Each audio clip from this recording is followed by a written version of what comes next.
پیدا ہو گئے۔ سید سلیمان ندوی رحمۃ اللہ علیہ نقوش سلیمانی میں لکھتے ہیں کہ اردو زبان کا پیدا ہونا کسی ایک قوم میں خود کا کام ہے، بلکہ مختلف قوموں اور زبانوں کے میل جول اور ناگزیر لازمی نتیجہ ہے۔ ہندوستان بھر میں اردو زبان کی اہمیت اور افادیت کا اندازہ اس بات سے بھی لگایا جا سکتا ہے کہ انگریزوں نے اپنے اہلکاروں کو اردو زبان سکھانے کے لیے 1820 عیسوی میں لندن ایک کالج دار شرقیہ قائم کیا، جبکہ 1800 میں فورٹ ولیئم کالج کولکتہ میں قیام ہوا تھا۔ اسی غرض سے اس کو عمل میں لایا گیا تھا۔ اردو زبان کی اہمیت اور افادیت سے کسی کا انکار نہیں ہو سکتا، کیونکہ عمومی طور پر عالمی اور خاص طور پر برِ صغیر کی زبان ہے۔ جموں کشمیر ملک کی واحد ریاست رہی ہے جس میں اردو زبان کو سرکاری زبان کا درجہ دیا گیا تھا۔ 1938 عیسوی میں جموں کشمیر کی سرکار نے ایک ایجوکیشن کمپنی کی تشکیل کی تھی، جس نے اپنی رپورٹ میں لکھا تھا کہ اردو ایک تہذیبی زبان ہے، اس کو برقرار رہنا چاہیے، جس کا ادب ہندوستان یہاں ایک مقام رکھتا ہے۔ یہ زبان دوسری زبانوں کو اپنے ساتھ لے چلنے کی طاقت رکھتی ہے، لہذا میڈیم آف انسٹرکشن اردو زبان کو ہونا چاہیے۔ جموں کشمیر میں مہاراجہ گلاب سنگھ کے زمانے سے ہی اردو زبان کو تقویت ملنا شروع ہو گئی تھی۔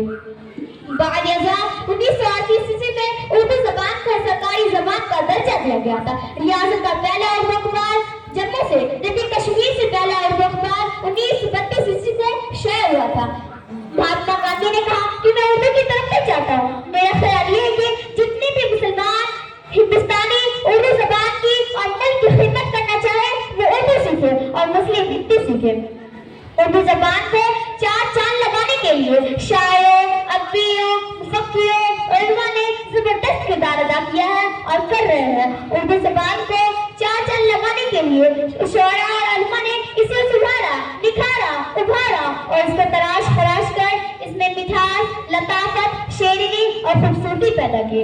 حفیظ جالندھری نے شاہی نامہ اسلام کے ذریعے اسلامی تاریخ اور تبلیغ و ارشاد کے لیے منتخب کیا تھا۔ پروفیسر ربانی کہتے ہیں کہ ایک اشعار میں کہ وہ کہنا کہ پریمی ربانی کو اردو زبان و ادب سے محبت ہے صورت حال کو واضح نہیں کرتا، بلکہ اس لفظ سے یہ بات واضح ہو جاتی ہے کہ انہیں اپنی مادری زبان سے عشق ہے اور یہ عشق انہیں اپنے والد سے وراثت میں ملی ہے۔ اقبال ہمیں نصیحت کرتے ہوئے کہتے ہیں کہ ہمیں اپنی مادری زبان سے عشق کرنے کی ضرورت ہے تاکہ ہم اس کے اسلاف کی وراثت سے فیضیاب ہو سکیں۔